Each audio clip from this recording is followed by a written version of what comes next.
দীর্ঘদিনের বিতর্ক, বিশেষ করে যারা ইতিহাস চর্চা করেন আমতার ইতিহাস চর্চায়, সেখানে এই বিতর্কটা বারবার ফিরে এসেছে যে আমতার নাম কি করে হয়েছে। তো অনেকেই, যেটা বেশিরভাগ মানুষের একটা ধারণা, যে আমতার নাম হয়েছে ওম তৎ এই শব্দ থেকে, যেটা নিয়ে অনেকে অনেক বইয়ে অনেক জায়গায় লেখালেখি হয়েছে যে ওম তৎ থেকে নাকি আমতার নাম এসেছে। তো সেই বিষয়টা কতটা সঠিক কতটা সঠিক নয়, সেটার ইতিহাসগত দিক থেকে, ঐতিহাসিক দিক থেকে সেটা কতটা ঠিক, সেটা নিয়ে আমরা প্রথমে একটু আলোকপাত করব। আমি প্রথমেই এই বিষয় নিয়ে এবং এটার পরে সার্বিক বিষয় নিয়ে, যেটা আমাদের বিষয় রয়েছে অর্থাৎ আমতার ব্যবসা বাণিজ্য, এই বিষয় নিয়ে আমি আলোচনা করার জন্য প্রথমেই ডেকে নিচ্ছি ডক্টর সুকান্ত মুখোপাধ্যায় মহাশয়।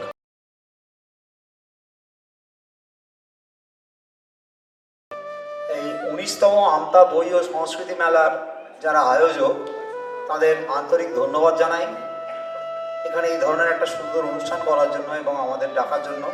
আর কৃতজ্ঞতা জানাই যে আমতা বই মেলাতে আমতার ইতিহাস নিয়ে একটা এই ধরনের আলোচনা পর্ব রাখার জন্য।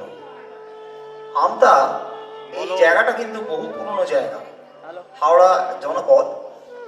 এবার প্রথমে একটা কথা বলে রাখা ভালো, সেটা হচ্ছে যে আমাদের অনেকের ধারণা যে হাওড়া হচ্ছে 500 বছরের একটা শহর। এই ধারণাটা একদম সর্বৈব ভুল। তার কারণ হাওড়া নামটা অনেক পরে আসলেও হাওড়া আগে মোগল আমলে পরগনার মধ্যে ছিল। হাওড়া নামটা এসছে অনেক পরে। আমি যতদূর খুঁজে পেয়েছি নিজে চেষ্টা করে, যে 1808 সালে হাওড়া নামের একটা হদিশ পাওয়া যাচ্ছে। তার আগে 1765 সাল নাগাদ একটা হাওড়া নামের হদিশ পাওয়া যাচ্ছে, কিন্তু সরকারি কাগজপত্রে হাওড়া নামের হদিশ মোটামুটি 1810-15 থেকে পাওয়া যাচ্ছে। যাই হোক, তো এই আমতা একটা হাওড়ার মধ্যে এখন জনপদ, কিন্তু আগে ছিল হুগলির আন্ডারে, তার আগে ছিল বর্ধমানের আন্ডারে। আমতা থেকে বর্ধমান যাওয়ার রাস্তা খুব সহজ, পাওয়া যেত, তার উল্লেখ ইতিহাসে পাওয়া যায়। কিন্তু আমতা থেকে এখন যে রাস্তাটা আমরা দেখছি, এই ধরনের চলিত রাস্তা কিন্তু ছিল না।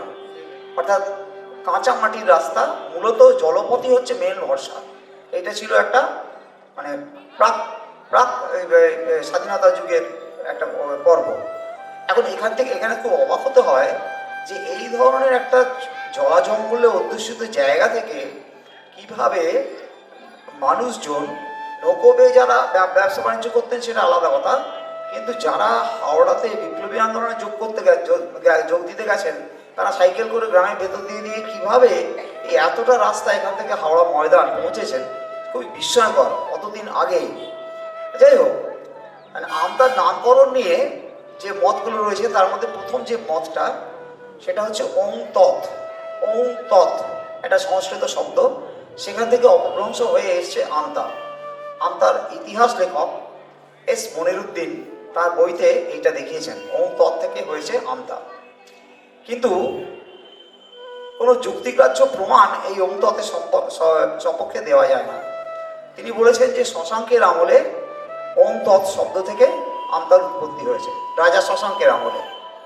শশাঙ্কের আমলটা হচ্ছে মোটামুটিভাবে রমেশচন্দ্র মজুমদার এবং অন্যান্য যেসব ঐতিহাসিক রয়েছেন তাদের মত যদি সবটাই ধরে নেওয়া যায়, তাহলে 590 থেকে 637 খ্রিস্টাব্দ, এইটা হচ্ছে শশাঙ্কের রাজত্বকাল, এই হ্যাঁ শশাঙ্কের সময়কাল। কিন্তু মুশকিল হচ্ছে যে শশাঙ্ক আগে মহাসেনগুপ্ত কিংবা দেবগুপ্ত, মালবের রাজা, তাদের আন্ডারে, তাদের অধীনে একজন মহাসামন্ত ছিলেন দীর্ঘদিন। এবং শশাঙ্কর রাজ্য পাঠ, অর্থাৎ বাংলার রাঢ় বাংলার বা গৌড়বঙ্গের বলা যায়, গৌড়বঙ্গটা বলাই বেটার, গৌড়বঙ্গের স্বাধীন রাজা হিসেবে শশাঙ্কের আত্মপ্রকাশ ঘটে 606 থেকে 607 খ্রিস্টাব্দে। তাহলে 606 থেকে 607 খ্রিস্টাব্দের আগে তিনি ছিলেন মহাসামন্ত, যদিও তার ক্ষমতা ছিল। সেই শশাঙ্কের আমলে মেদিনীপুর থেকে দুটো লিপি পাওয়া গেছে। আগেকার দিনে তো তাম্র শাসন, মানে তামার পাতের ওপরে খোদাই করে কিছু কিছু লেখা পাওয়া যেত। এই লিপিটাই হচ্ছে আমাদের ওই ইতিহাসের একেবারে আদি স্তর। মেদিনীপুর থেকে পাওয়া গেছে দুটো তারিখওয়ালা তাম্র শাসন, অর্থাৎ তারিখ যুক্ত আছে। তারিখটা কিভাবে আছে, যে একটাতে রয়েছে শশাঙ্কের রাজত্বকালের 8ম রাজ্যাঙ্কে, আর একটাতে রয়েছে শশাঙ্কের রাজত্বকালের 10ম রাজ্যাঙ্কে পৌষ মাসের অত্র দিবসে, মানে তারিখ দেওয়া আছে। আরেকটা তাম্রশাসন পাওয়া গেল, সেটা হচ্ছে খড়গপুরের কাছে এগরা বলে একটা জায়গায়, ঠিক এগরায় নয়, এগরা থেকে 20 কিলোমিটার দূরে পাঁচরোল বলে একটা জায়গায়, সেই এগরা তাম্রশাসন, এটিকেই ঐতিহাসিকদের কয়েকজন বেশ ধরেছেন। মুশকিল হচ্ছে যে এই এগরা তাম্রশাসনটি তারিখবিহীন, অর্থাৎ কোনো তারিখ নেই। পাওয়া গেছিল কিন্তু এগরাতে। সেখানে কি বলা আছে, সেখানে ওম তৎ কথাটা আছে, কিন্তু তার অর্থ দীনেশচন্দ্র সরকার বঙ্গীয় সাহিত্য পরিষদের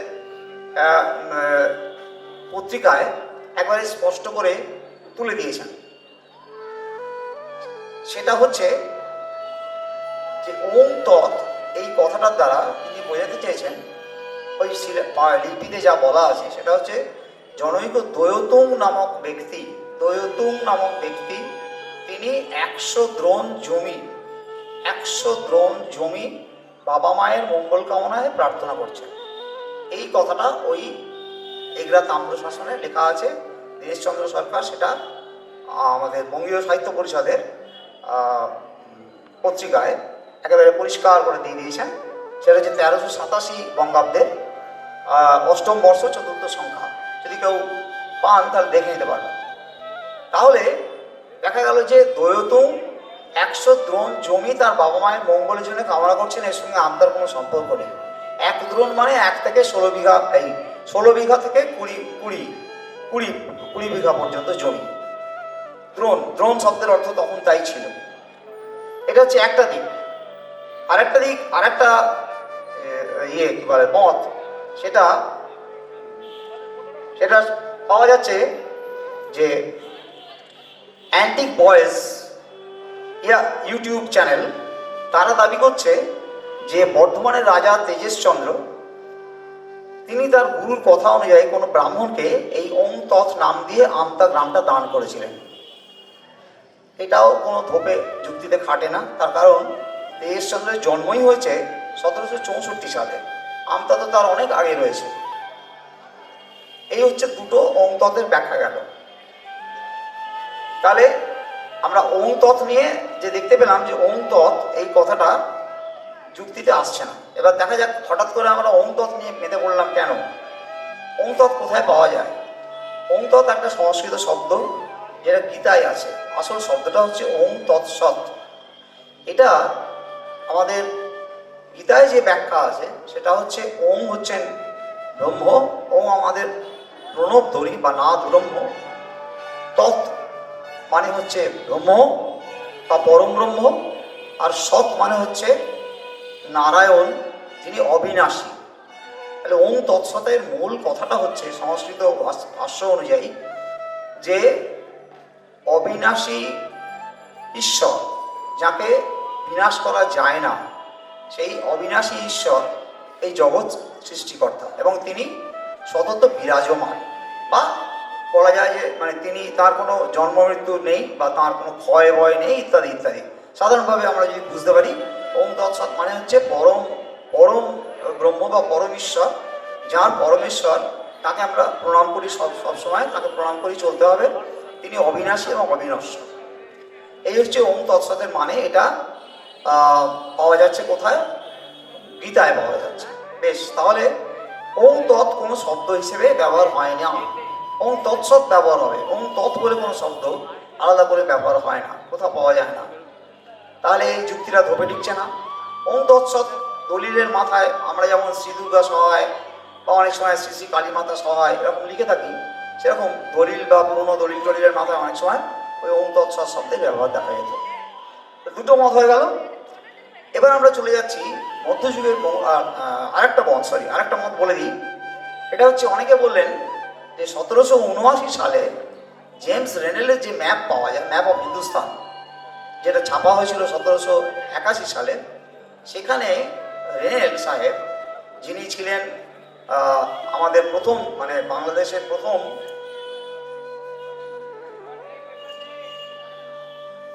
অ্যাসিস্ট্যান্ট সার্ভেয়ার জেনারেল, পরে উনি সার্ভেয়ার জেনারেল হয়েছিলেন। তো ওনাকে দায়িত্ব দেওয়া হয়েছিল যে প্রথম দিকে এই আমাদের বাংলা বিহার, আসাম এইসব জায়গাটা, তারপরে গোটা ভারতবর্ষ একটা ম্যাপ তৈরি করতে, জলে ঘুরে ঘুরে, মানে জলপথ দিয়ে যেতে। স্থলপথ তো তখন নেই বলতে গেলেই চলে, খুব কম, পাকা রাস্তা তো হয়ই। অনেক আগে রেলের কাজটা শুরু করেছিলেন অনেক কম বয়সে, 24 বছর বয়সে উনি এই পোস্টটা হোল্ড করতেন, এবং তিনি অনেক পরিশ্রম করে আমাদের হাওড়ার বেশ কিছু জায়গা তার এই ম্যাপের মধ্যে রয়েছে, যেমন উলুবেড়িয়া আছে, আমতা আছে, এরকম। কিন্তু বানানটা আছে OMPTAH, OMPTAH, ওমতা। ওমতা থেকে অনেকে মনে করছেন ওমতা থেকে আমতা আসতে পারে, পুরনো দলিল টলিলেও অনেকে ওমতা দেখে থাকতে পারে। কিন্তু আমরা কাজ করতে গিয়ে দেখেছি যে ইংরেজদের উচ্চারণ আমাদের বাংলাদেশে নানান রকম উচ্চারণ, উলুবেড়িয়ার 6টা উচ্চারণ এবং বানান আমি পেয়েছি, 6টা। একটা যেমন আমরা এখন করি ULUBERIA, আমি পেয়েছি OOLOBERIA, কোনটা OLOBERIA, এরকম 6 রকম উলুবেড়িয়া নামের বানান এবং উচ্চারণ পাওয়া গেছে, বিভিন্ন রকমের উচ্চারণ পাওয়া গেছে। তাহলে ওমতা থেকে আমতা আসবে এটা হতে পারে না, এবং 1779 সালে তো প্রশ্নই উঠছে না। তার কারণ মধ্যযুগের মঙ্গল কাব্য, চণ্ডীমঙ্গল কাব্য, মুকুন্দ নামে চণ্ডীমঙ্গল কাব্য, কিংবা কেদারদাস ক্ষেমানন্দের মনসামঙ্গল কাব্য, সেখানে পরিষ্কার করে বলা আছে কালীঘাটে কালীবন্ধ, বেতরে বেতাই, পুরোটে ঠাকুর বন্ধ, আমতায় মেলায়, পরিষ্কার বলা আছে মনসামঙ্গলে। এটা হচ্ছে মধ্যযুগের মঙ্গল কাব্য, অর্থাৎ আমরা যদি ধরে নিই মোটামুটি 1550 থেকে 1600 বা 1710-15 এইসব দিকে। মঙ্গল কাব্যে যখন এই বাণিজ্যের কথাটা বলা আছে, চাঁদ সদাগরের যে বাণিজ্য, সেইটাই কিন্তু সঠিক। তার কারণ সপ্তগ্রাম একসময় ছিল বিখ্যাত বাণিজ্যের কেন্দ্র। সপ্তগ্রাম এখন নষ্ট হয়ে গেছে, সবাই জানেন। আদি সপ্তগ্রাম যে জায়গাটা, ওইখানটা ছিল আমাদের আসল খুব এন্ডিশ জায়গা, মানে বাণিজ্যের কেন্দ্র হিসেবে সপ্তগ্রাম অত্যন্ত পপুলার, মানে অত্যন্ত পরিচিত একটা জায়গা ছিল।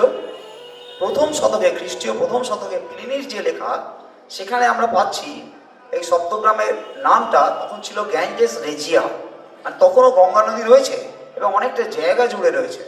এবং তারপরে যেসব ইতিহাস পাওয়া যাচ্ছে, সপ্তগ্রামে অনেক বর্ধিষ্ণু বণিকের বাস, অনেক কিছু চাষাবাদ হয়, এবং সব নৌকো বিদেশ থেকে এখানে আসে, কিছু জিনিস এখানে ওরা দিয়ে যায়, কিছু জিনিস নিয়ে যায়। অর্থাৎ বাণিজ্যের ক্ষেত্রে যে বাণিজ্যিক আদান প্রদান, নৌ বাণিজ্যের ক্ষেত্রে সেখানে সপ্তগ্রাম একটা বড় ভূমিকা অধিকার করছে। আমতাও সেই একই ভূমিকা অধিকার করেছে বেতাই বন্দরের দিক থেকে।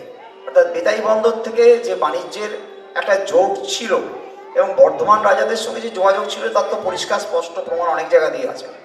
বেতাই বন্দর ছিল একটা বাণিজ্যের জায়গা। এবারে সময় খুব কম, আমি খুব অল্প করে আন্তার একটা খুব গৌরবময় দিকের কথা বলি। সেটা আমাদের ভারতবর্ষের ইতিহাসেও একটা বিশাল জায়গা অধিকার করে আছে। সেটা হচ্ছে ইংরেজরা যখন কলকাতায় আসে, সব ইংরেজ তো খারাপ ছিল না, ভালো ইংরেজ কিছু ছিল। যেমন ধরা যাক এশিয়াটিক সোসাইটি উইলিয়াম জোন্স, কিংবা যদি আমরা ধরি উইলিয়াম কেরি, তারা তো অ্যাকচুয়ালি ভারতপ্রেমিকই ছিলেন। ঠিক সেই রকম একজন William Jones, Asiatic Society Jones নন, তিনি অন্য, তার নাম গুরু জোন্স। তিনি এই 1800 সালের গোড়ার দিকে আয়ারল্যান্ড থেকে সরাসরি এসে আমাদের বাসা বাঁধলেন শিবপুরে। অদ্ভুতভাবে উনি গঙ্গা পেরিয়ে চলে এলেন শিবপুরে, এবং শিবপুরে এসে উনি একটা বিরাট শিল্প তালুক গড়ে তুললেন নিজের চেষ্টায়। অ্যালবিয়ন মিলস, অ্যালবিয়ন লজ, সেখানে উনি ওই জাহাজ মেরামতির কাজকর্ম করতেন। তারপরে দড়ি, উন্নত মানের দড়ি কারখানা তৈরি করলেন, যেগুলো সব কিন্তু অদ্ভুত ব্যাপার এই লোকাল লোকেদের নিয়ে, অর্থাৎ স্থানীয় লোকেদের ভাষা শিখে তাদের সাহায্য নিয়ে উনি একটা বিরাট শিল্প তালুক, আজকে যেটা আমরা ইন্ডাস্ট্রিয়াল হাব বলি, সেই উইলিয়াম জোন্স প্রথম ওইখানে একটা শিল্প তালুক গড়ে তুলেছিল শিবপুরে। অ্যালবিয়ন মিলস বিখ্যাত একটা লোহার কারখানা ছিল, কটন স্ক্রু তৈরি হতো। তারপরে ওই নৌকো সারাবার যেসব যন্ত্রপাতি, কাঠের নৌকো ছিল তখন, সেই নৌকো সারাবার ব্যবস্থা উনি করেছিলেন। এছাড়া আরও অনেক গুণ ছিল ওনার। উনি কলকাতা মিন্টে ওই যে বলদ ঘুরিয়ে ঘুরিয়ে যে গলানো হয় ধাতু, সেটাকে, সেই ব্যবস্থাটাকে পাল্টে একটা অন্য ধরনের সিস্টেম করেছিলেন। বা ওই যে গরম ঘরে কাজ করতে হয়, তার ভেন্টিলেশন ব্যবস্থা, অর্থাৎ বায়ু চলাচল ব্যবস্থার পরিবর্তন করেছিলেন। এইসব নানান কিছু করেছিলেন। তার সঙ্গে আরেকটা বড় কাজ করেছিলেন, সেটা হচ্ছে উনি শিবপুরের যে বিশপস কলেজ আছে সেই বিশপস কলেজের নকশা তৈরি করেছে, আর্কিটেক্ট। তার মানে নানান গুণে গুণী, কিন্তু সব গুণকে ছাপিয়ে গেল যেটা, সেটা হচ্ছে ইংরেজ সরকার ওকে বরাদ দিল এই 1811-12 নাগাদ যে তুমি এই চারদিকটা একটু ঘুরে দেখো তো কোথায় কি ধরনের খনিজ পদার্থ পাওয়া যায় যেখান থেকে আমরা ব্যবসা করতে পারি। উনি নানান জায়গায় ঘুরলেন, সাগরদ্বীপ পর্যন্ত গেছিলেন, তার মধ্যে রাজমহল পাহাড়ে গেলেন। বিস্ময়করভাবে উনি রানীগঞ্জের কাছে খোঁজ পেলেন কিছু কিছু লোক কয়লা তুলছে। ওইখানে উনি আশপাশটা খোঁজাখুঁজি করে দেখলেন যে এখানে তো ভালো কয়লা পাওয়া যায়। এই জোনসই প্রথম রানীগঞ্জে একটা জায়গা আবিষ্কার করলেন, যে জায়গাটা পরবর্তীকালে ভারতের ইতিহাসে একটা বিখ্যাত জায়গা হয়ে গেল। এবং জোন্স নিজে বুদ্ধি খাটিয়ে বর্ধমানের রানীর কাছ থেকে 133 বিঘে জমির একটা পাট্টা নিলেন, যার জন্য জায়গাটার নামই হয়ে গেল রানীগঞ্জ। বোঝা গেল? তার মানে জোন্স নিজেই বললেন যে আমি নিজেই এই ব্যবসাটা করব। দামোদর বর্ষাকালে দামোদর মারাত্মক অবস্থা, কিন্তু দামোদর ছাড়া তো উপায় নেই। জোন্স নিজের খনি ওইখানে খুঁড়লেন, খনি করলেন, এখানকার লেবার দিয়ে, মানে আমতা থেকে উনি লেবার নিয়ে গেলেন, আমতায় নৌকো তৈরি করলেন। আমতা নৌকো তৈরির একটা জায়গাও ছিল। আমতা স্থানীয় লোকজনকে কাজে লাগিয়ে উনি চলে গেলেন সেই রানীগঞ্জের ওই কয়লা খনিতে। ওখান থেকে কয়লা তোলা তো খুব মুশকিলের কাজ, দড়ি বেঁধে বেঁধে ডুরি করে করে তুলতে হতো। তো উনি একটা বুদ্ধি করে কায়দা করে ওই রোলার মেশিনের সাহায্যে কয়লা খুঁড়ে মাটিতে খনি শ্রমিকরা মাটির নিচে নামতো, কয়লা খুঁড়ে সেটা ওই টুলির মধ্যে বসিয়ে দিলে ওপর দিকে তুলতে হতো। তোলার পর এবারে নৌকো বোঝাই হবে। সেই নৌকোটা কখন কখন এই কাজটা হবে? শুকনোর সময়, গরমকালে, যখন নদীতে জলের স্রোতটা কম, আর যখন জলের স্রোত বাড়বে তখন নৌকোগুলো ওখান থেকে রওনা দেবে, দিয়ে চলে আসবে আমতার বেদাই বন্দরে। কেন? এখানে হচ্ছে কোল্ড ডিপো, অর্থাৎ কয়লাটা জড়ো করা হলো। তারপর সময় সুযোগ বুঝে যখন নদীর স্রোতের টান বোঝা যাচ্ছে যে হ্যাঁ এবার যেতে পারে অনেকটা দূরে, তখন এই আমতার বেদাই বন্দর থেকে ওই কয়লা বোঝাই নৌকোগুলো চলে যাচ্ছে কলকাতায়। অর্থাৎ কয়লা বাণিজ্যের সূচনা করলেন উইলিয়াম জোন্স। বোঝা গেল ব্যাপারটা? যে জায়গাটায় উনি এইটা করেছিলেন সেই জায়গাটার বর্তমান নাম হচ্ছে নারায়ণপুরী। বর্তমান নাম নারায়ণপুরী। জায়গাটা কিন্তু এখনো আছে রানীগঞ্জে। এবার দুর্ভাগ্যবশত জোন্স একা এতগুলো ব্যবসা সামলাচ্ছেন। একদিকে উনি শিল্প তালুক তৈরি করেছেন, এদিকে কয়লার ব্যবসাটাও সামলাচ্ছেন। বুদ্ধি করে উনি 1815 থেকে 18-র মধ্যে প্রায় 7,000 মন কয়লা তুলতে সক্ষম হয়েছিলেন এই নিজস্ব বুদ্ধি খাটিয়ে। তখন আধুনিক যন্ত্রপাতি কিছু ছিল না, শুধু জোন্সের নিজের বুদ্ধিতে তিনি প্রায় 7,000 মন কয়লা তুলতে সক্ষম হলেন স্থানীয় লোকেদের সাহায্য করে। তারপরে সেটা ক্রমশ বাড়তে লাগলো। কিন্তু দুর্ভাগ্যবশত 1821 সালে জোন্স অকালে মারা গেলেন 44 বছর বয়সে। তার স্ত্রী অতই জলে পড়লেন। শিবপুরের ওই অত বড় শিল্প তালুক কে কিনবে? এই কয়লা খনি কে কিনবে?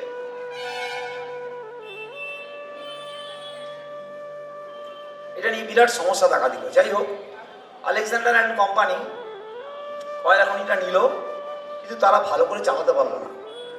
1837 সালে দ্বারকানাথ ঠাকুর 70,000 টাকায় পুরো কয়লা খনিটা কিনে নিলেন। জেমস, এই আমাদের উইলিয়াম জোন্সের স্ত্রী এবং পুত্র, সরকার তাদের দেখলো না। তাদের কি অবস্থা হলো আমরা কেউ জানি না, কিন্তু তাকে বলা হয় ভারতে কয়লা খনির জনক, মানে কয়লা ব্যবসার জনক। এখনো পর্যন্ত এটা বলা হয় যে উইলিয়াম জোন্স হচ্ছেন ভারতে কয়লা ব্যবসার জনক। আমার বক্তব্যটা তো আমতা নিয়ে, তাহলে আমি উইলিয়াম জোন্স নিয়ে এত বক করছি কেন? করছি এই কারণে, মানুষরা শিবপুর থেকে নৌকোপথে আমতায় আসছেন, আমতায় মাঝি মাল্লাদের জোগাড় করছেন, নৌকো তৈরি করছেন, সেই নৌকো নিয়ে যাচ্ছেন রানীগঞ্জ, সেখান থেকে কয়লা তুলছেন, আবার আমতায় এনে ডিপোতে জমা করছেন। নদীতে যখন স্রোত, অনুকূল স্রোত, তখন সেই কয়লা কলকাতায় পাচার করছেন। অর্থাৎ ব্যবসার দিকটা উনি দেখিয়ে দিয়ে গেলেন যে এই কয়লার ব্যবসায় কত লাভ আছে। তখন উন্নতির যুগ, আস্তে আস্তে উন্নতি হচ্ছে।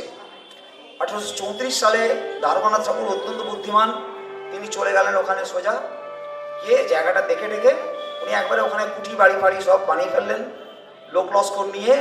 ওনার তো ক্ষমতা অনেক, পয়সাও অনেক, 70,000 টাকা দিয়ে খনি কিনেছেন। তিনি করলেন কি, বিদেশি কার কোম্পানির সঙ্গে একটা কোলাবোরেশন করে কার টেগোর অ্যান্ড কোম্পানি তৈরি করলেন। তারা ওই কয়লার ব্যবসাটা চালাতে লাগলো এবং শুনলে অবাক হয়ে যেতে হয় যে দ্বারকানাথের আন্ডারে প্রায় 200 থেকে 250 নৌকো এবং 9,000 লোক কাজ করত। 9,000 লোক। দ্বারকানাথও কিন্তু একই পদ্ধতিতে, ওই জোনসের পদ্ধতিতে আমদায় এনে বন্দরে কয়লার ডিপো তৈরি করতেন। মানে কয়লা ডিপো, কয়লা স্ট্যাগ হতো, মানে জমা হতো, তারপর সেগুলো চলে যেত কলকাতায়। বহু টাকা রোজগার করেছিলেন, বহু টাকা। 1846 সাল পর্যন্ত এটা চললো, কিন্তু কার্টেগর অ্যান্ড কোম্পানির অস্তিত্বটা মুছে যাওয়ার পর বেঙ্গল কোল কোম্পানি নাম হয়ে গেল। সেটা দ্বারকানাথের আমলেই। তারপর তো এখন ইসিএল অর্থাৎ ইস্টার্ন কোল ফিল্ডস সেই ব্যবসাটা নিয়েছে, আপনারা জানেন। মুশকিল হচ্ছে যে এই রেল আবিষ্কার হয়ে গেল, তখন এই আমদার গুরুত্বটা অনেকটা কমে গেল বেতাই বন্দরের। কেন না, রেল আবিষ্কার হওয়ার পরে রেলের লাইন চালু হতে লাগলো। রেল লাইন চালু হওয়ার পরে তখন ওই নদী বাণিজ্যের ব্যাপারটা আস্তে আস্তে কমে গেল অনেকটা। এবং দ্বারকানাথের আমলের পর থেকেই 1854 তো রেল চালু হয়েছে। রেল যত দ্রুত ফ্লারিশ করতে আরম্ভ করলো, তারপরে 1890 দশকের শেষ দিকটাতে চালু হলো মাটিন রেল, ছোট রেল। এটা করা হয়েছিল মূলত আমদা থেকে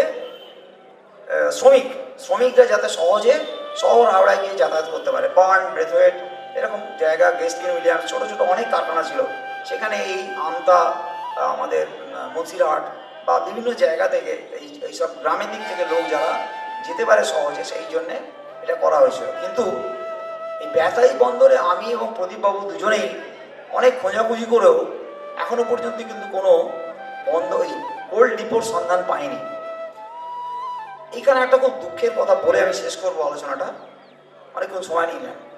সেটা হচ্ছে যে দামোদরের বন্যা আমদার কাছে একটা বিভীষিকা। আমরা পুরনো গেজেটিয়ার থেকে দেখছি যে গ্রামের পর গ্রাম ধ্বংস হয়ে গেছে দামোদরের বন্যায়। 200 বছর আগেকার গেজেটিয়ারে যেসব নাম গ্রামের রয়েছে, পরের বন্যায় সেসব গ্রামের 8-10টা গ্রাম একেবারে ধূলিসাৎ হয়ে গেছে। এবং 1872 সালে Chandranath Banerjee an account of Howrah past and present যখন লিখলেন, তিনি আমতায় আসেননি, বোঝাই যাচ্ছে, কিন্তু তিনি লিখলেন যে আমতায় খুব উন্নত মানের মাটির বাসনপত্র তৈরি হয়। তার মানে তিনি খবর রাখতেন যে এখান থেকে মাটির বাসনপত্র হাওড়ায় চলাচল করত। 1872 সাল, তখন কিন্তু রেল চালু হয়ে গেছে।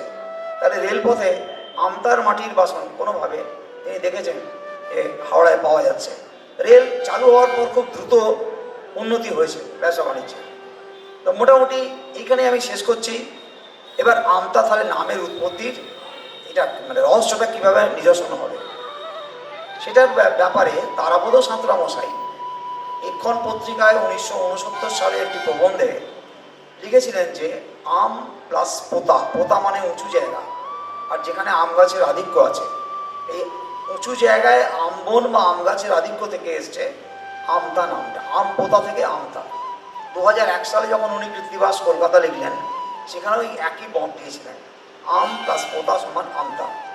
কিন্তু এখানে আমার একটা কথা আছে, সেটা হচ্ছে যে আমাদের ভাষা কিন্তু বদলে যায়। আজকে আমরা যে ভাষায় কথা বলছি, আজ থেকে 100 বছর, 150 বছর বা 200 বছর আগে এরকম ভাষা কিন্তু ছিল না।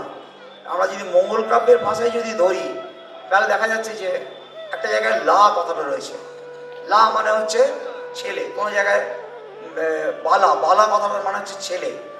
লা মানে হচ্ছে নৌকো।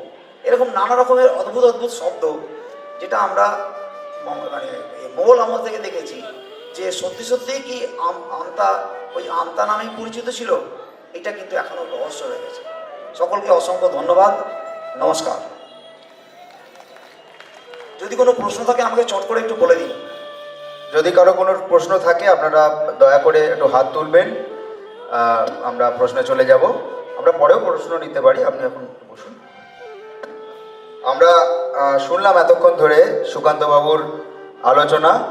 সুকান্তবাবু অত্যন্ত সাবলীলভাবে, সহজভাবে আমাদেরকে জানালেন যে আমতার নামকরণ নিয়ে যে দীর্ঘদিনের বিতর্ক, সেই বিতর্কগুলো মূলত কী নিয়ে, এবং সাম্প্রতিককালে তারাপদবাবু যে মতামতটা দিয়েছেন সেটা আমরা পেলাম।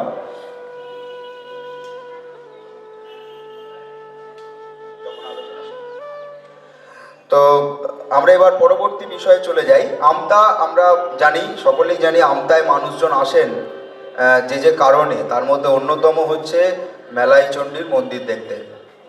আমাদের আমতার গর্ব মেলাই চণ্ডী মন্দির, দীর্ঘদিনের মেলাই চণ্ডী মন্দির, তার ঐতিহ্য। তো এই মেলাই চণ্ডী অর্থাৎ সেটা একটা লোকদেবী।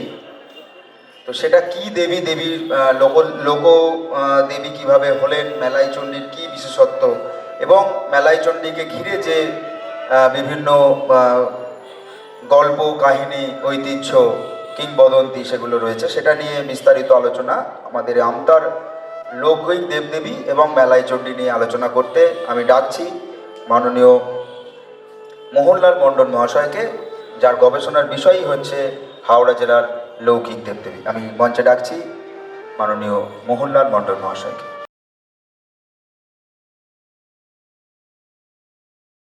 ওম দিব্যাং মেলাই চণ্ডীং প্রণম্যহম। সম্মানীয় 19তম আমতা বইমেলা সংস্কৃতি মেলার সভাপতি সম্পাদক সহ কর্মকর্তাগণ, আমতা বইমেলাকে কেন্দ্র করে আমতা সম্পর্কিত স্থানীয় ইতিহাস পর্যালোচনার এই যে ব্যবস্থা উত্থাপন করেছেন, আঞ্চলিক লোক সংস্কৃতির গবেষক হিসাবে আমি মেলা কমিটির প্রত্যেকটি কর্মকর্তা কর্মী সদস্যদের কাছে আন্তরিক কৃতজ্ঞতা জ্ঞাপন করি। মঞ্চে উপবিষ্ট রয়েছেন, এতক্ষণ আলোচনা শুনলেন সুকান্ত বাবু, আমার পরে আলোচনা শুনবেন প্রদীপ বাবুর কাছ থেকে এই আঞ্চলিক ইতিহাসের আকর সম্পর্কিত বিষয়। আমার উপরে যেটুকু আদেশ হয়েছে, মেলা কমিটি আমায় অনুমতি দিয়েছেন, এতদ অঞ্চলের তথা হাওড়া জেলার মধ্যে অন্যতম লৌকিক দেবী মেলাই চণ্ডী সম্পর্কে সংক্ষিপ্ত আলোচনা করার জন্য। সঞ্চালক সায়ন দে একজন তরুণ গবেষক। তিনি এই আঞ্চলিক ইতিহাস নিয়ে দীর্ঘদিন হাওড়া জেলার প্রত্যন্ত গ্রাম গ্রামান্তরে ঘুরছেন, আমার কাছেও কয়েকবার গিয়েছিলেন। সাধ্যমতো আমিও তাকে যতটুকু আমার জ্ঞান আমি সহযোগিতা করেছি, ভবিষ্যতে যদি আবার প্রয়োজন হয় নিশ্চয় করব। আপনাদের প্রত্যেকের উদ্দেশ্যে আমার একই কথা রইল। তা আমতার যে মেলাই চণ্ডী, তার ইতিহাস বিরাট, কিন্তু আমি এখানে আজকে আপনাদের কাছ থেকে সময় পেয়েছি মাত্র 10 থেকে 15 মিনিট। এই 10 থেকে 15 মিনিটের মধ্যে মাতা মেলাই চণ্ডীর সম্পর্কে বিস্তারিত আলোচনা সম্ভব নয় বলে আমি মনে করি। কারণ এই শুধু আমতা গ্রাম নয়, এতদ অঞ্চলের এই জয়ন্তী, নারীঠা ইত্যাদি গ্রাম নিয়ে 10-12টি গ্রামের অধিষ্ঠাত্রী দেবী তিনি। সুখ দুঃখ ভালো মন্দ জোড়া ব্যাধি মৃত্যুর তিনি রক্ষা কর্ত্রী। আমার কথা নয় এটা, ভাববেন না যে আপনি এসব বানিয়ে বলছেন। আমার কথা না, আমি বলবো না কোনোদিন। এই যে সমস্ত গ্রামের কথা বললাম, সেই সমস্ত গ্রামে আমি তো সাইকেল নিয়ে ঘুরেছি, সেখানে মানুষজনের এই কথা। তাদের কাছে যখন আমতা মেলাই চণ্ডী সম্পর্কে আমি কিছু জানতে চেয়েছি বা গল্প করেছি, মাথায় হাঁটতে গিয়ে বলছে, ওরে বাবা, মায়ের আশীর্বাদে এই 10-12টি গ্রাম বেঁচে আছে, মায়ের কৃপায় আমরা সবাই সুখে স্বচ্ছন্দে ভালো আছি। যাই হোক, সেটা পরের কথা, সেটা তাদের যা যার বিশ্বাসের কথা। বিশ্বাসে মিলায় বস্তু, তর্কে বহুদূর। সেই তর্ক আমাদের কিন্তু কথার নয়। এখন মেলাই চণ্ডী কি জিনিস সেইটাই আমাদের এখন প্রশ্ন। মেলাই চণ্ডী নামটা পরবর্তীকালে এসেছে, চণ্ডী নামে কোনো ঠাকুর দেবতা ছিল না, মহা মুশকিল। চণ্ডী নামে ছিল না, তবে চণ্ডী মেলাই চণ্ডী এলো কি করে? আবার আমরা দুর্গাপূজার সময় চণ্ডী পাঠ করি, তাহলে এগুলো সব ফালতু কথা না, সেটাও ফালতু কথা নয়। কিভাবে? আপনারা মানুষের বিবর্তনের কথায় সবাই জানেন, ওই 2, 3, 4, 5 ক্লাসের স্কুলের পাঠ্য বইতে আছে। প্রথম পর্বের মানুষ বনে জঙ্গলে বাস করত, পাহাড়ের গুহায় গাছের কোটরে বাস করত, এবং কখনো বন্য জন্তুর আক্রমণে, কখনো কটু ফল খেয়ে, আর কখনো বা প্রাকৃতিক দুর্যোগ দুর্বিপাকে পাকে। চোখের সামনে দেখছি আমার বন্ধু, মানে আমার পরিচিত, মানে আমাদের মানুষেরই একটা গোত্রী হলো, পাহাড়ে থাকে তো তখন বন মানুষ, চোখের সামনে মরে গেল। হা করে তাকিয়ে দেখা ছাড়া কোনো উপায় ছিল না। এখনকার দিনে হলে কি হয়, সঙ্গে চল চল চল, আমতা হাসপাতাল আছে, আমতা না হলে চলে যাওয়া পিজি আছে, পিজি না হলে চলে যাওয়া ভেলোর আছে, ইত্যাদি ইত্যাদি। তখন তো এসব কিছুই ছিল না। সেই মানুষগুলি সব ছিল অসহায়, সম্পূর্ণভাবে প্রকৃতির উপর নির্ভরশীল। এইভাবে যখন তারা দেখছে মানুষগুলো মরছে, আবার কিছু মানুষ কিন্তু মরল না, বেঁচেও গেল, তখন তাদের মধ্যে একটা অনুভূতি হলো, মানুষ তো স্রষ্টার শ্রেষ্ঠ জীব, বনে জঙ্গলে থাকলেও কিন্তু তার যে মেধা বুদ্ধি সেটা কিন্তু বরাবরই, এতটা না থাকলেও কম হলেও ছিল। তখন তার মনে মনে একটা অনুভূতি হলো যে প্রকৃতির রুদ্ররসের কারণে ওই ব্যক্তিটি মারা গেলেন, আর প্রকৃতি সন্তুষ্ট হওয়ার ফলে এই ব্যক্তি মারা গেলেন না। প্রকৃতির এক একটি শক্তিকে এক একটি দেবতা বলে তারা কল্পনা করলেন, মনের কল্পনা, কোনো বাস্তবে কিছুই নাও হতে পারে। কল্পনা করে কি করলেন, নিজেদের যে প্রিয় খাদ্য পানীয়, প্রিয় নাচ গান ইত্যাদি দিয়ে স্তব, তখন তার মন্ত্রফন্ত্র কিছু ছিল না, স্তব বলতে স্তবও ছিল না, ওই কৃচ্ছ সাধন ইত্যাদি করে তার সন্তুষ্ট করার চেষ্টা করলেন।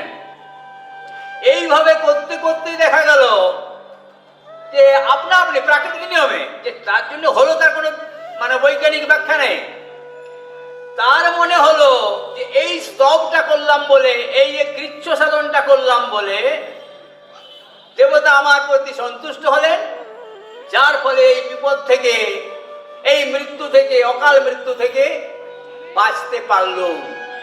তখন এই এক একটি প্রকৃতির দেবতা শক্তি এক একটি দেবতা হিসাবে আবির্ভূত হলেন আমার মানব সমাজে, তার আগে কোনো দেবতা ছিলেন না। এইভাবে লৌকিক দেব দেবীর প্রচলন ঘটলো। যখন দেখলো যে হ্যাঁ সত্যিকার এইটা করার ফলে এই মানুষটা বেঁচে গেল, লৌকিক দেবদেবতার পূজা শুরু হয়ে গেল মানুষের প্রিয় খাদ্য পানীয় দিয়ে। সেই মানুষের প্রিয় খাদ্য পানীয়টা আজকে আবার কোথায় এসে দাঁড়িয়েছে জানেন? আপনারা সবাই জানেন, জয় মা ভ্যাট, অর্থাৎ পাঁঠার মাংস। আজকে মানুষের প্রিয় খাদ্য, আগে বলেছিলাম আমি, আজকে প্রিয় খাদ্য তো পাঁঠার মাংস। কিন্তু মা কালীর সামনে যদি আপনি বলে দিচ্ছেন পাঁঠাটা, মা কালী কি পাঁঠাটা খাচ্ছে? দুর্গা কি খাচ্ছে? মা কালী যদি জগৎ জননী জগদম্বা হয়, তিনি যদি আমার মা হয়, আপনার মা হয়, এই সমাজের রক্ষাকর্ত্রী হন, তাহলে তো পাঁঠা ছাগলটাও তো তিনি মা। তা পাঁঠা ছাগলের মাংসটা তিনি খেলেন, আর অন্য কারো খেলেন না, আমারটা খেলেন না, আপনাকে খেলেন না কেন? এইগুলি কিন্তু পরবর্তীকালে আমার মনে হয় কিছু সংখ্যক মানুষের ভুল বোঝানোর ফলে সমাজে এই রীতি প্রচলিত হয়েছে। তার জন্য আমি ক্ষমা প্রার্থী, আমি তার জন্য বারণ করতেও যাই না, কাউকে যাব না। যাক, যে কথা আমি বলেছিলাম, লৌকিক দেব দেবতার পুজো যখন শুরু হয়ে গেল, আগেই আমি বলেছি বিশ্বাসে বিলায় বস্তু তর্কে বহুদূর। আজকের বিজ্ঞানের জয়যাত্রা, বৈজ্ঞানিক অনেক কিছু আবিষ্কার, ওষুধ, হাসপাতাল, ইঞ্জেকশন ইত্যাদি ইত্যাদি সব কিছু হয়েছে। তা হলেও কি এই বাংলা ভারতবর্ষের বুক থেকে বা এই আমতার বুক থেকে ওই লৌকি দেব দেবতার পূজাগুলি কি উঠে গিয়েছে? কোন বিজ্ঞান, কোন বৈজ্ঞানিক যুক্তি তর্ক কি এগুলি তুলে দিতে পেরেছে? তাহলে তো আমতার মেলায় চুরিটাই তো বন্ধ হয়ে যেত। যাই হোক, সেটাও আমার প্রশ্ন নয়। আমার প্রশ্ন আবার অন্য জায়গায়, যে লৌকিক দেব দেবীটা কিভাবে এলো? তারপরে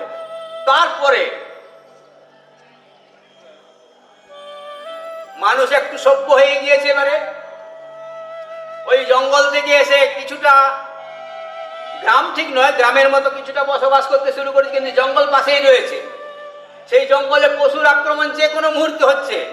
সেই পশুকে মারার জন্য কি দরকার হলো?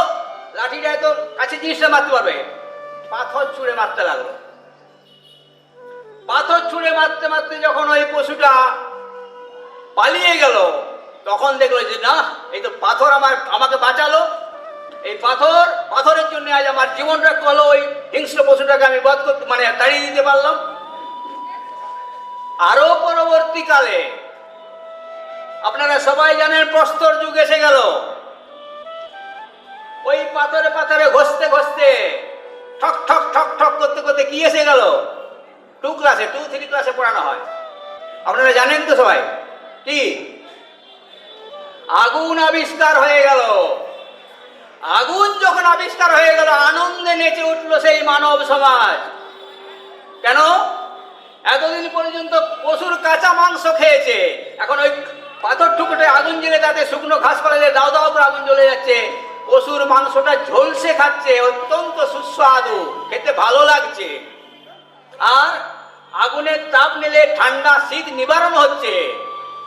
তাহলে পাথর আমাদের জীবন দিল, আমাদের খাদ্য দিচ্ছে। পরবর্তীকালে ওই ভোঁচা পাথরগুলোকে শান দিয়ে দিয়ে ধারালো করে করে অস্ত্র তৈরি করা হলো, যে অস্ত্র দিয়ে ওই পশুকে বা বন্য জন্তুদেরকে সে পরাস্ত করতে পারল। তাহলে পাথর পূজার প্রয়োজন আছে। পাথরকে দেবতাকে এনে পূজা করলো। কি নাম? চণ্ডী নয়। কি নাম তাহলে? চান্ডী। নামটা হয়ে গেল চান্ডী। চান্ডীটা কি? শিলাখণ্ড, পাথর। এই চান্ডী থেকে পরবর্তীকালে মধ্যযুগে, তখন মানুষ অনেকটা সভ্য হয়ে গিয়েছে, রাস্তাঘাটও কিছু কিছু হয়েছে, জলপথ দিয়ে তো হয়েছে। আপনারা চণ্ডীমঙ্গল কাব্যে মুকুন্দরাম চক্রবর্তীর পড়ে থাকবেন, শিকারের দেবী হয়ে গেলেন চণ্ডী। ওই চান্ডী থেকে পাথরটা হয়ে গেল, চান্ডী থেকে হয়ে গেল চণ্ডী। প্রমাণ কোথায় পাচ্ছেন? চণ্ডীমঙ্গল কাব্যে। কার দেবী? শিকারের দেবী। কে শিকারী? কালকেতু ব্যাধ, ধর্মকেতুর ছেলে কালকেতু ব্যাধ। অত্যন্ত পরিশ্রম। ফুল্লরার 12 মাস আপনারা পড়েছেন কবিতায়, মুকুন্দ নামের। ফুল্লরা 12 মাস ধরে তার কি জীবন যন্ত্রণায় যে কাটায়। ওই ভাত খাবার মাটির থালা বাসনটাও নেই, আমানি রাখার গর্ত, মাটিতে আমানি মানে ফ্যান ফ্যানটা রাখতো, পরের দিনে সেইটা মুখ দিয়ে চুমুক দিয়ে খেতে হতো। এইরকম করে তাদের জীবনযাত্রার কাহিনী সবাই আপনারা পড়েছেন। ফুল্লরার 12 মাস, যদি না পড়ে থাকেন পড়ে নেবেন, লাইব্রেরিতে বই আছে। এই যে কালকেতু কিন্তু ওই শিকারের দেবী চণ্ডীর প্রতি তার ভীষণ অনুরাগ। তাকে স্মরণ করেই শিকারটায় যায়, তাকে স্মরণ করে গেলেই তবে তার শিকারটা সম্ভব হয়। অর্থাৎ পশু মেরে নিয়ে আসে, বউকে দেয় ফুল্লরাকে, ফুল্লরা কুচিয়ে কুচিয়ে মাংস কেটে বাজারে বিক্রি করে চাল ডাল নিয়ে আসে। আর যেদিনে পেল না, পাশের বাড়ি থেকে অল্প খুদ চাল ধার করে নিয়ে এসে কোনোমতে দিন কাটায়। কিন্তু ওই যে পাথর, ওই যে দেবী, তাকে কিন্তু কোনোদিন সে ভোলেনি। একদিন সকালবেলায় ভোরবেলায় তার নাম নিয়ে গিয়েছে শিকার করতে রাস্তায়। গোসাপ পড়ে আছে রাস্তার ধারে, গোসাপ, গোসাপ জানেন তো, গড়গেল, গড়গেল যাকে বলেন লোকাল ভাষায়, গোসাপ পড়ে আছে। ওরে বাবা, অযাত্রা অযাত্রা অযাত্রা। কালকে তো ভাবলেন আজ আর কোনো শিকার মিলবে না, গোসাপ থেকে বেরিয়েছি আজকে, অতএব একে ওই জালের সঙ্গে বেঁধে নাও। যদি আজকে শিকার না পাই, যদি আজকে মাংস বিক্রি করার জন্য ফুল্লরা বাজারে যেতে না পায়, এই গোসাপটাকেই পুড়িয়ে খাবো।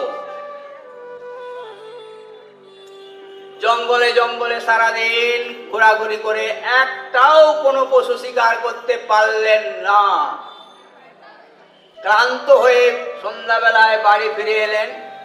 ফুল্লরা হাঁ করে তাকিয়ে আছে, চাল নেই। স্বামী শিকার করে আনলে মাংস কেটে বাজারে বিক্রি করে চাল ডাল কিনে এনে খাওয়ার ব্যবস্থা হবে, কিন্তু চালই তো পাবে কোথায়? মাংসই তো নেই, শিকারই তো হয়নি।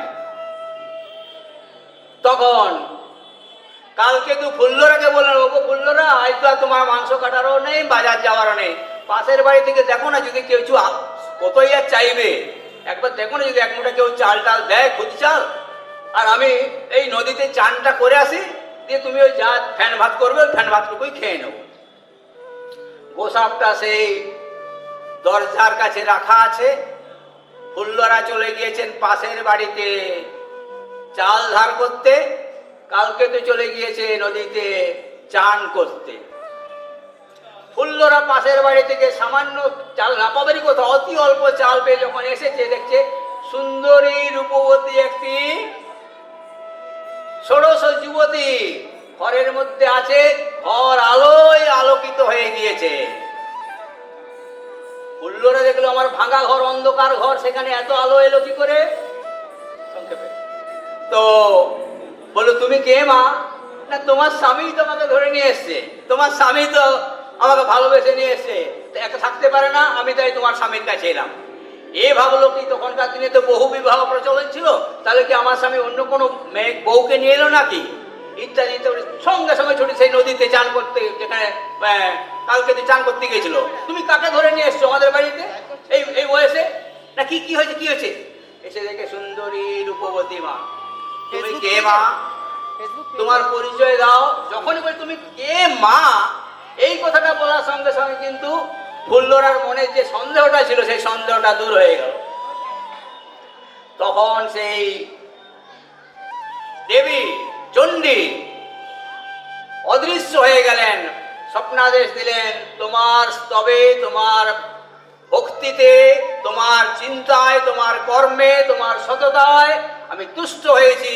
যাও গুজরাট নগরে গিয়ে 7 ঘোড়া ধন পাবে, সেই ধন দিয়ে তুমি বিরাট রাজ্য করো এবং সেখানে আমার মন্দির তৈরি করো, সেই মন্দির হবে চণ্ডীর মন্দির। আবার ঘনরাম চক্রবর্তী চণ্ডী মঙ্গল কাব্যে আপনারা দেখেছেন, সেটা অন্য চণ্ডী। চণ্ডী অনেক আছে, এই হাওড়া জেলাতে অনেক চণ্ডী আছে, হাট চণ্ডী, কুলাই চণ্ডী, মোগরাই চণ্ডী, অনেক চণ্ডী আছে। সেই চণ্ডীটা কি? সেই চণ্ডীটা হলো মঙ্গল চণ্ডী। ধনপতি সদাগরের 2 বউ, লহনা খুল্লনা। লহনা বড়টি আর খুল্লনা ছোট বউ, তাকে খুব হিংসা করে বড় বউ। কিন্তু লহনা ওই চণ্ডীর পূজা না করে জলস্পর্শ করে না। তো ধনপতি সদাগর যখন যাচ্ছেন বাণিজ্য করতে, তখন সেই চণ্ডীটা নিয়ে, চণ্ডীর ফুলটা নিয়ে তার মাথায় ঠেকিয়ে দিল, স্বামী তুমি মায়ের ফুল দিলাম তোমার মাথায়, তুমি নির্বিঘ্নে বাণিজ্যে যাবে। আরে রাখো তোমার মা। লাথি মেরে দিলেন সেই চণ্ডীর ঘরটায়। অহংকারে মত্ত হয়ে ধনপতি সদাগর চলে গেলেন ব্যবসা বাণিজ্য করতে। তারপরের ঘটনা আপনারা সবাই জানেন। সেই নৌকা ডুবি হয়ে গেল, জাহাজ ডুবি হয়ে গেল, প্রচন্ড তার মৃত্যুর সঙ্গে লড়াই করে কোনো মতে ফিরে এলো। সে এসে বলল, লহনা তুমি আমায় ক্ষমা করো, আর তোমার চণ্ডীর কাছে আমি আমার আত্মনিবেদন করলাম, আমায় যেন তিনি ক্ষমা করে দেন। সেই যে শিকারের দেবী চণ্ডী আজকে হয়ে গেল বাণিজ্যের দেবী চণ্ডী, আর আমতার যে মেলায় চণ্ডী সেটি হচ্ছে বাণিজ্যেরই দেবী চণ্ডী। কথা চণ্ডীর বিস্তারিত কাহিনী নিশ্চয়ই আমার এই বই থেকে সব আপনারা পড়ে নিয়েছেন, আমতার মেলায় চণ্ডী পড়েছেন, তো আমি সেই কাহিনীটা আর বেশি আপনাদের সামনে বলবো না। এছাড়াও এই মেলাই চণ্ডীর কাহিনীকে নিয়ে আমতার যে বিরাট ইতিহাস, আমতার যে প্রচার, একটু আগে সুকান্ত বাবু তো বললেন আমতার মেলাই বন্দিয়া, আর সব ঠাকুরের বন্দনা করা আছে যেখানে যা ঠাকুর আছে। তা সেই জন্যে আমতা বিশেষভাবে পরিচিতি লাভ করেছে, শুধু আমাদের হাওড়া জেলা নয়, সারা পশ্চিমবঙ্গে এই মেলাই চণ্ডী নাম সুবিদিত। সেই মেলাই চণ্ডীর পূজাটা সম্পর্কে আমি 2 মিনিট বলিনি, আপনারা জানেন সবাই, তাও 2 মিনিট বলবো। কেন জানেন? আচ্ছা লোক বলেন যে এখানে নাকি সতীর মালাই চাকি পড়েছিল, মালাই চাকি মানে হাঁটু, তাই জন্য নাম হয়েছে মালাই চণ্ডী। অত্যন্ত বিনীতভাবে আমি জানাচ্ছি যে মালাই বলে কোনো সতীর দেহের অংশ এখানে পড়েনি। তাহলে 51 পীঠের যে তালিকা আছে, সেই 51 পীঠের তালিকায় আমতার নাম থাকতো। নলপুর আছে, যেখানে কালীঘাট আছে, সবকিছু আছে, তাহলে আমতা রইল না কেন? অত ওটা নয়। তাহলে কি মেলাই চণ্ডী? মেলাটা কি? তখনকার দিনে বৌদ্ধ সংস্কৃতি ছিল, আগেকার দিনে সেই বৌদ্ধদের বুদ্ধ পূর্ণিমা মানে বৈশাখী পূর্ণিমা অত্যন্ত পুণ্য দিন ছিল সবার কাছে। আর সেই বৌদ্ধদের যুগ থেকে আজকের যুগে বৌদ্ধ না হলেও আজকেও কিন্তু আমরা বৈশাখ মাসটাকে আমরা নিষ্ঠার সঙ্গে পালন করি এবং নববর্ষ হিসাবে পালন করি। আর বুদ্ধ পূর্ণিমাটাকে অত্যন্ত আমরা পুণ্য দিন বলে মনে করি। সেই বুদ্ধ পূর্ণিমার দিনে ওই জয়ন্তী গ্রাম থেকে, ওই ধানক্ষেতের মধ্য থেকে দেবীকে নিয়ে এসে এই আমতা গ্রামে মেলা বসিয়ে তিনি জটাধারী চক্রবর্তী মেলা বসিয়ে তার প্রতিষ্ঠা করলেন। এই 12টি গ্রামের কথা যে আমি বলে গেলাম, 12টি গ্রামের মানুষ দলে দলে চলো চলো চলো, কোথায় যাচ্ছ গো, কোথায় যাচ্ছ গো? মেলায় যাচ্ছি, চণ্ডী মেলা, চণ্ডী মেলা, মেলায় চলো চণ্ডী মেলা। সেই চণ্ডী মেলা থেকে মেলা বসিয়ে হয়েছিল বলে তার নাম হয়ে গেল মেলাই চণ্ডী, নট মালাই চণ্ডী। তাই যে সমস্ত গবেষকরা মালাই চণ্ডী বলে থাকেন, বিনীতভাবে তাদের কাছে আমি ক্ষমা চেয়ে নিয়ে বলছি, মেলা বসিয়ে এই ঠাকুর এই দেবীকে প্রতিষ্ঠা করেছিলেন বলে এর নাম হয়ে গেল মেলাই চণ্ডী। সেই মেলাই চণ্ডীর পাদপদ্মে এতদ অঞ্চলের আপনাদের সকলের কুশল মঙ্গল কামনা করে, এই আমতা বই এবং সংস্কৃতি মেলার উত্তরোত্তর শ্রীবৃদ্ধি কামনা করে, আর এই কমিটি যারা এই রকম প্রচেষ্টা নিয়েছেন তারা আরো এইভাবে বিজ্ঞান ইতিহাস চর্চায় এগিয়ে যান, এই আশা আকাঙ্ক্ষা রেখে পুনরায় আপনাদের প্রতি আমার অন্তরের শুভেচ্ছা জানিয়ে আমার ছোট্ট কথা শেষ করলুম। জয়তু মেলাই চণ্ডী। অসংখ্য ধন্যবাদ মোহনলাল বাবুকে। অত্যন্ত সাবলীল এবং সুন্দরভাবে তিনি ব্যাখ্যা করলেন মেলাই চণ্ডীর মাহাত্ম্য এবং সেই সঙ্গে চণ্ডীর যে উৎপত্তি আমাদের বাংলার লৌকিক সাহিত্য বিশ্লেষণ করে সুন্দর করে তিনি বোঝালেন আমাদের চণ্ডীর উৎপত্তি নিয়ে। অসংখ্য ধন্যবাদ মোহনলাল বাবুকে। এবার আমরা চলে যাচ্ছি, এই বছর 2022 হচ্ছে ভারতবর্ষের স্বাধীনতা প্রাপ্তির 75 বছর পূর্তি, অর্থাৎ আমরা 75 বছর পেরিয়ে গেলাম ভারতবর্ষের স্বাধীনতা প্রাপ্তি। তো সেই একটি ঐতিহাসিক মুহূর্তে দাঁড়িয়ে আমাদের এই আমতা এলাকা, আমাদের এই আমতা জনপদ, এই এলাকার কিছু মানুষজন ভূমিপুত্র ছিলেন যারা কিন্তু এই ভারতবর্ষের স্বাধীনতা আন্দোলনে নিজেদের জীবন কে বাজি রেখেছিলেন এবং আন্দোলনে সামিল হয়েছিলেন। সেই বিষয় নিয়ে, অর্থাৎ ভারতের স্বাধীনতা আন্দোলনে আমতার মানুষের অংশগ্রহণ নিয়ে আমরা এখন আলোচনায় যাব। আলোচনা করতে আমি ডেকে নিচ্ছি দীর্ঘদিনের গবেষক এবং আমতার বাগনানের স্বাধীনতা সংগ্রামীদের নিয়ে একটি বই খুব সম্প্রতি প্রকাশিত হবে, যিনি সেই বই লিখছেন আমাদের মধ্যে উপস্থিত আছেন মাননীয় প্রদীপ রঞ্জন জিৎ মহাশয়। তাকে এখন আমরা পোডিয়ামে ডেকে নিচ্ছি। আসুন প্রদীপ বাবু।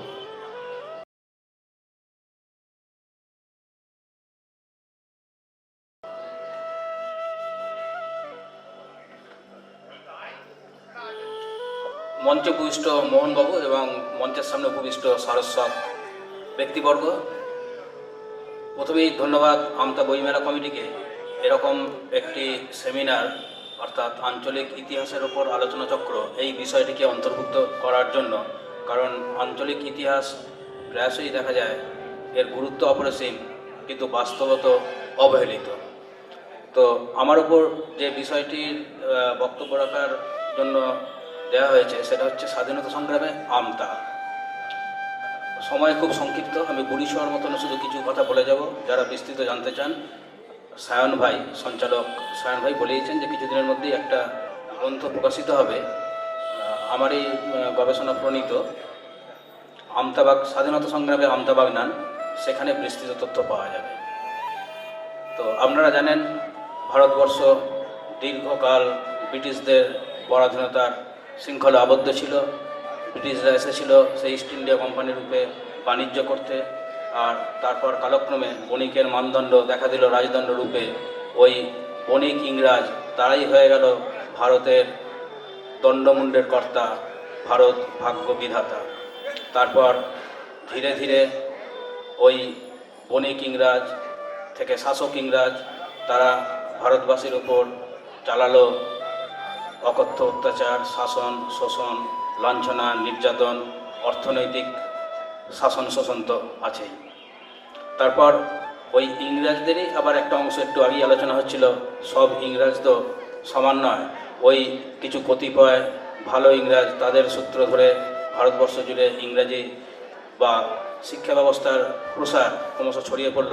আর সেই শিক্ষার হাত ধরেই কিন্তু মানুষ, আমাদের দেশের সাধারণ মানুষ যারা সেই পরাধীনতার অন্ধকারে নিমজ্জিত, কিন্তু পরাধীনতার যন্ত্রণাটা কি অনেকেই সেটা উপলব্ধি করলেও গর্জে ওঠার, ইংরেজদের বিরুদ্ধে লড়াই করার যে শপথ, মানে সেই ব্যাপারটা তাদের মধ্যে ছিল না। ওই শিক্ষার প্রসার ধীরে ধীরে কিন্তু তাদেরকে জাতীয়তাবাদে উদ্বুদ্ধ করলো, তাদেরকে স্বাধীনতা আকাঙ্ক্ষায় অনুপ্রাণিত করলো। আর আমরা জানি সেই ভারতের স্বাধীনতা সংগ্রামের ইতিহাস, আমরা মূল যে মেন স্ট্রিম ইতিহাস বই, সেখানে তো আমরা সেই কাহিনী জানি, পড়ি, পরীক্ষায় উত্তর লিখে নম্বরও পাই। কিন্তু দুঃখের ব্যাপার যেটা থেকে যায় যে এই স্বাধীনতা সংগ্রামে আমরা যে এলাকার মানুষ, এখানে আমতা বা বাগনান, যে এলাকার ভূমিপুত্র আমরা, সেখানকার মানুষও তো কিছু ওই স্বাধীনতা সংগ্রামে অংশ নিয়েছিল, কিন্তু তাদের কথা আমরা স্মরণ করি না, তাদের কথা আমরা ভুলে গেছি, ভুলে যাই। তারা বিস্মৃতির অন্ধকারে চলে গেছেন। একজন গান্ধীজি হয়েছেন সারা ভারতবর্ষ জুড়ে অজস্র ছোট ছোট গ্রামের, ছোট ছোট জনপদের মানুষ তার স্বাধীনতা সংগ্রামে যোগ দিয়েছিলেন বলেই তিনি গান্ধীজি। কিন্তু আমরা আমাদের স্থানীয় সেই সমস্ত মহাপ্রাণগুলোকে, যারা নিজেদের স্বার্থকে জলাঞ্জলি দিয়ে, নিজেদের সুখকে জলাঞ্জলি দিয়ে দেশের স্বাধীনতার জন্য ঝাঁপিয়ে পড়েছিলেন, অশেষ নির্যাতন ভোগ করেছিলেন, এবং তাদের সেই লড়াইয়ের ফলে আমরা অবশ্যই স্বাধীনতা লাভও করেছি। কিন্তু এই স্বাধীন ভারতে এসে এখন স্বাধীনতার পর 75 বছর কেটে গেছে, কিন্তু দেখা যাবে এই আমতা বাগনান অঞ্চলে অনেক স্বাধীনতা সংগ্রামী যারা অশেষ নির্যাতন ভোগ করেছেন, তাদের নাম পর্যন্ত আমরা জানিনি, তাদেরকে স্মরণ করা তো বা তাদেরকে নিয়ে আলোচনা করা তো দূরের কথা। সেই কারণেই দেখতে গেলে পর আমি আমতা এবং বাগনান, এখানকার যারা স্বাধীনতা সংগ্রামী, এখানকার স্বাধীনতা সংগ্রামের ইতিবৃত্ত, সেটাকে নিয়ে একটা গ্রন্থ প্রণয়নে উদ্বুদ্ধ হই, এবং সেটা পাণ্ডুলিপি ঠিকই হয়ে গেছে। যাই হোক, এখানে মূলত আমতা যে জনপদ, এই জনপদের মানুষজন ওই স্বাধীনতা সংগ্রামে কীভাবে রিয়াক্ট করেছিল, তাদের অংশগ্রহণ কেমন ছিল, কারা অংশগ্রহণ করেছিলেন, সেই নিয়ে দু চারটি কথা। তো 1900 সালের আগে পর্যন্ত এই আমতা অঞ্চলের মানুষজন স্বাধীনতা সংগ্রামে প্রত্যক্ষভাবে কোনো অংশগ্রহণ করেছেন এরকম কিন্তু প্রমাণ নেই।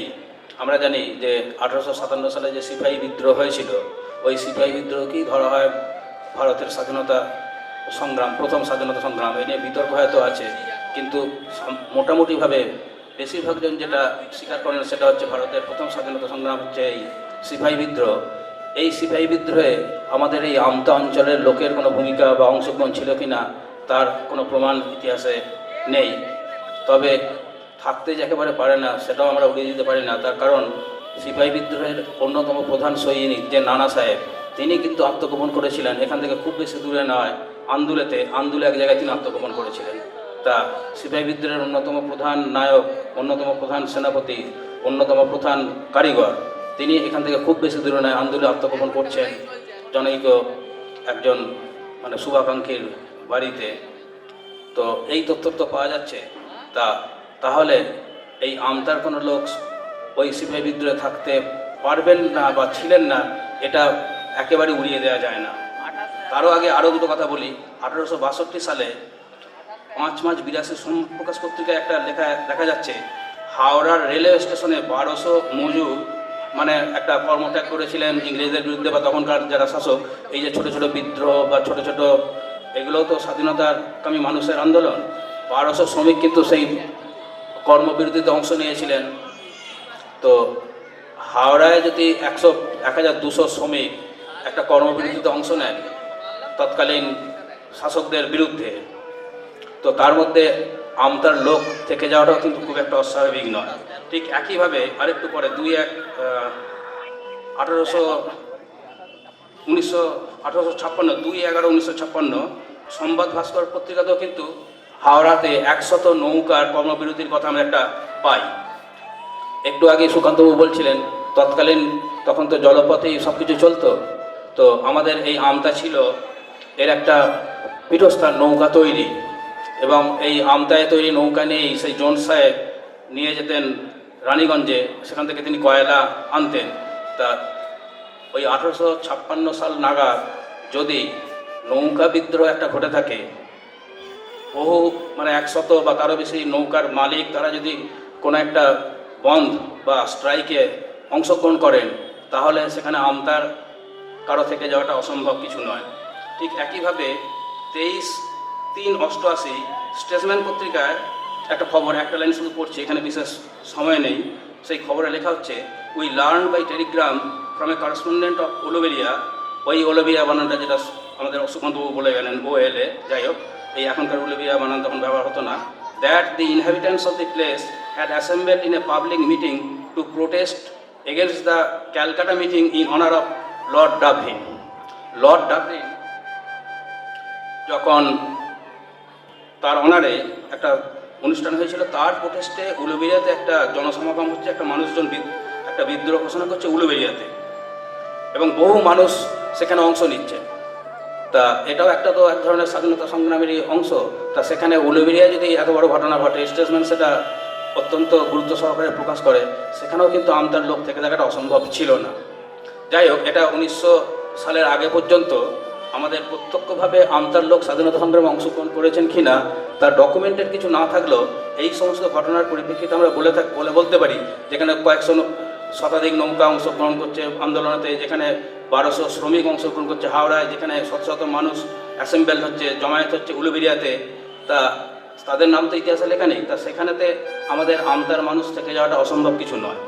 যাই হোক, আমাদের এখানেতে স্বাধীনতা আন্দোলনের প্রভাবটা খুব বেশি করে ছড়িয়ে পড়তে লাগলো 1905 সাল বা তার পরবর্তী সময়ে বঙ্গভঙ্গ আন্দোলনকে কেন্দ্র করে, এবং এই ছড়িয়ে যাওয়ার পেছনে কিন্তু ওই রেলপথ এর একটা গুরুত্বপূর্ণ ভূমিকা আছে।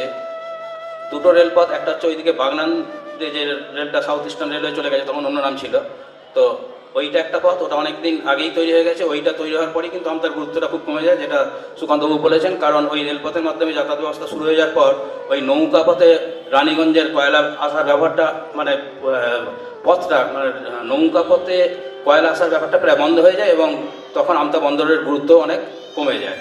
যাই হোক, ওই রেলপথ এবং 1897-98 সাল নাগাদ শুরু হওয়া যে মার্টিন রেল, এই দিক দিয়ে সরাসরি আমতা থেকে যোগ, এই দুটি রেলপথ কিন্তু একটা স্বাধীনতা সংগ্রামে কিছুটা উদ্দীপকের ভূমিকা বা নেপথ্য একটা রেজেন্টের ভূমিকা পালন করেছে। কারণ এখান থেকে বহু মানুষজন শহরে যেতে শুরু করলো, এবং শহরে গিয়ে এই যে স্বাধীনতাকামী ভাবধারা, স্বাধীনতার ভাবধারা, স্বদেশ জাতীয়তাবাদ, সেগুলো কিন্তু ওই ট্রেনের মাধ্যমে আমাদের গ্রামাঞ্চলে এসে পৌঁছতে শুরু করলো।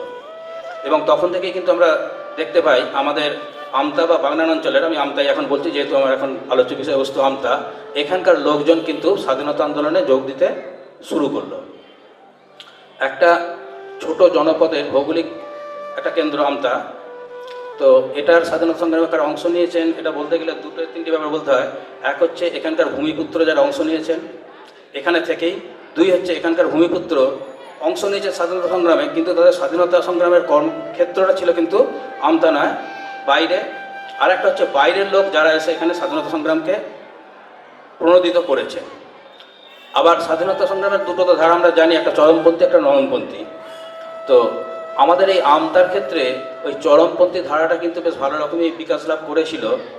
তো তার প্রথম সবথেকে একটা বড় নমুনা হচ্ছে আমাদের হাবমিত্র রসপুরের, যার ভালো নাম শ্রীশ মিত্র। আপনারা সকলেই জানেন যে বাঘাযতীন বুড়িবালামের তীরে একটা রক্তক্ষয়ী সংগ্রামে লিপ্ত হয়েছিলেন। সেই রক্তক্ষয়ী সংগ্রামের কথা উজ্জ্বল সোনার অক্ষরে ইতিহাসের পাতায় লেখা আছে, মেন স্ট্রিম ইতিহাসের পাতায় লেখা আছে। সেই বাঘাযতীন এবং তার ওই সংগ্রামের কথা আমরা স্মরণ করি শ্রদ্ধা বনত চিত্তে। কিন্তু বাঘাযতীন ওই যে লড়াই করেছিলেন বুড়িবালামের তীরে যে অস্ত্র নিয়ে, সেই অস্ত্রটি কিন্তু লুণ্ঠন করে দেওয়া আমাদের একজন আমতার ছেলে। তার নাম হচ্ছে হাবু মিত্র ওরফে শ্রীশ মিত্র। তার বাড়ি ছিল রসপুর। রসপুরের ওই শ্রীশ মিত্র বা হাবু মিত্র, ওর আবার মামার বাড়ি হচ্ছে এখান থেকে মানে কয়েক মিটার দূরে, ওই নিয়োগী পাড়া। মামার বাড়ির প্রসঙ্গটাও এসে যাচ্ছে, তার কারণ হচ্ছে ওই শ্রীশ মিত্র রসপুরের মিত্র পরিবারে, যে পরিবারটি একটু জমিদার প্রায় টাইপ পরিবার ছিল, সম্পন্ন পরিবার, তো খুব অল্প বয়সে পিতৃহারা হন। পিতৃহারা হয়ে এইখানে তার যে মামার বাড়ি নিয়োগীপাড়া, তা এইখানকার ওনার মামার বাড়ির লোকেরা আবার মলঙ্গা লেনে শহরে বউবাজারের কাছে থাকতেন আর কি। তা উনি ওখানে চলে গেলেন, কারণ বাবা নেই, ওই মামাদের কাছে চলে গেলেন। ওদের নিজেদেরও একটা ঠিকানা ওখানে ছিল, আবার মামার বাড়ির লোকের জন্য থাকতেন, তাদের কাছে উনি থাকতেন। তো সেই জন্যই মামার বাড়ির একটা গুরুত্বপূর্ণ জায়গা অধিকার করে শ্রীকণ্ঠ নিয়োগী, বোধহয় সম্ভবত ওনার দাদুর নাম ছিল। এই নিয়োগী পাড়াতেই বাড়ি ছিল তাদের। তা ওখানেতে ওই মলঙ্গা লেনে যখন থাকতেন, সেখানে সেই সময় 1905 সালের পর থেকে বিভিন্ন যে বিপ্লবী সমিতিগুলো, আত্মোন্নতি সমিতি অথবা যুগান্তর সমিতি বা অনুশীলন সমিতি, এইসবগুলো ধীরে ধীরে তাদের মাথা নাড়া দিচ্ছে এবং প্রভাব বিস্তার করছে। ওখানে ওই শ্রীশ মিত্র চরিত্রে ছিলেন অকুতোভয়, সাহসী, দুঃসাহসী, বেপরোয়া এবং তার মধ্যে একটা পরের প্রতি মহত্বের ভাব, এইসবগুলো ছিল। ওখানে ওই মলঙ্গা লেনে অনুকূলচন্দ্র মুখার্জি বলে একজন, তার নজরে তিনি পড়ে গেলেন এবং তিনি দেখলেন এই ছেলেটি তো খুব খাঁটি সোনা এবং এর মধ্যে একজন বিপ্লবী হওয়ার জন্য যে যে গুণগুলো দরকার, সেই সমস্ত গুণগুলো এর মধ্যে আছে। অতএব তাকে তিনি ওই বিপিন বিহারী গাঙ্গুলি, যার নামে এখন কলকাতার রাস্তা আছে এবং আমাদের স্বাধীনতা আন্দোলনের একজন নমস্য পুরুষ, তার সংস্পর্শে তিনি এলেন এবং ওকে কেন্দ্র করেই কিন্তু আমাদের একটা স্বাধীনতা সংগ্রামের ইতিহাস তৈরি করার পরিকল্পনা রচিত হয়ে গেল। কি সেটা? সেই সময় একটা অস্ত্র কোম্পানি ছিল, রডা কোম্পানি। সেই রডা কোম্পানি বিদেশ থেকে মানে অস্ত্র আনত এবং এখানকার যে চাহিদা অনুসারে রপ্তানি বা বিভিন্ন জায়গায় আমদানি করতো, করে বিভিন্ন জায়গায় পৌঁছে দিত। তো পরিকল্পনা হলো ওখানে একজনকে চাকরিতে ঢোকাতে হবে। চাকরিতে ঢোকবার পর যখন দেখা যাবে কোনো অস্ত্র, প্রচুর পরিমাণে যখন অস্ত্র এই কোম্পানিতে আসবে, তখন সে কিন্তু ওটাকে বিপ্লবীদের হাতে পৌঁছে দেবে। ঠিক এইরকম পরিকল্পনা থেকেই কিন্তু ওই, আমি খুব সংক্ষেপে বলছি, রডা কোম্পানির অস্ত্র লুণ্ঠনের নায়ক যে হাবু মিত্র, তাকে নিয়ে একটা বইও প্রকাশ পেয়েছে, আমারই লেখা। সেটা ওই হাওড়া জেলা লোক সংস্কৃতি এবং যে গবেষণা পরিষদ আছে ওনারা প্রকাশ করেছেন। হয়তো এই বই মেলায় পাচ্ছেন না, পরের বই মেলায় পাবেন। বইটা প্রকাশ হয়ে গেছে, এখন খুব একটা সহজলভ্য হচ্ছে না, কিছুদিন মধ্যেই সহজলভ্য হবে আর কি। তা যারা বিস্তৃত জানতে চান ওই হাবু মিত্র সম্পর্কে, তাহলে ওই বইটা পড়ে নেবেন। তো খুব সংক্ষেপে বলছি, আচ্ছা টাইম নেই, আমি খুব সংক্ষেপে তাহলে বলে দিই, কারণ ধারাটা তো বলতে হবে, নাহলে তো অসম্পূর্ণ থেকে যায়, মানে 2 মিনিট বা 5 মিনিটের মধ্যে আর কি। আচ্ছা যাই হোক, ওই আমাদের এখানে যে চরমপন্থী ধারাটা, সেই ধারার মধ্যে এক হচ্ছে হাবু মিত্র। তিনি অস্ত্রাগার লুণ্ঠন করলেন, অস্ত্রাগার লুণ্ঠন করে বিপ্লবীদের হাতে পৌঁছে দিলেন সেই সমস্ত অস্ত্র, এবং তিনি বাঁচবার জন্য নিরুদ্দেশে গেলেন। সেই নিরুদ্দেশে তিনি আর ফেরেননি কোনো দিন। এই হচ্ছে একটা ব্যাপার। আর একটা হচ্ছে আমাদের আর একজন স্থানীয় অঞ্চলের চরমপন্থী আন্দোলনেতে অংশ নিয়েছিলেন, তিনি হচ্ছেন পুলিন বিহারী রায় আমরাগড়ির। তিনি কিন্তু ভগৎ সিং লাহোরেতে যখন জেলবন্দি ছিলেন, তাকে উদ্ধার করার জন্য তিনি গোপনে সেখানে গিয়েছিলেন, কিন্তু তার উদ্দেশ্য সফল হয়নি। ভগৎ সিংকে জেল ভেঙে উদ্ধার করে আনতে গিয়ে তিনি নিজেই ধরা পড়ে যান এবং তিনি রামগলি লেন বলে এক জায়গায় আশ্রয় নিয়েছিলেন। সেখানে পুলিশের সঙ্গে গোলাগুলি হয়, সেখানে পুলেন বিহারী ধরা পড়েন, আমরাগড়ির লোক, এবং বেশ কয়েক বছরের জেল হয়। আচ্ছা, আর এখানে স্বদেশী ডাকাতিতে অংশ নিয়েছিলেন, আমি খুব সংক্ষেপে একটা দুটো করে কথা বলে দিয়ে যাচ্ছি। রসপুরের ভোলামাল জীবন মাঝি রসপুরের একটি বাড়ি থেকে স্বদেশী ডাকাতিতে অংশ নিয়েছিলেন এবং অস্ত্র উদ্ধার করে সেটা বিপ্লবীদের কাছে পৌঁছে দিয়েছিলেন। আচ্ছা, আরেকজন তাজপুরের বীরেন্দ্র কুমার রায়, তিনিও বিপ্লবী সোমেন্দ্রনাথ ঠাকুর তার সংস্পর্শে এসেছিলেন এবং তারও কর্মক্ষেত্র ছিল শহর কলকাতা। দমদম বসিরহাট কেসের সঙ্গে তিনি যুক্ত ছিলেন এবং বেশ কয়েক বছর তার জেল হয়েছিল। আরেকজন সশস্ত্র আন্দোলনে অংশ নিয়েছিলেন, তিনি হলেন কার্তিক সেনাপতি আনুলিয়া।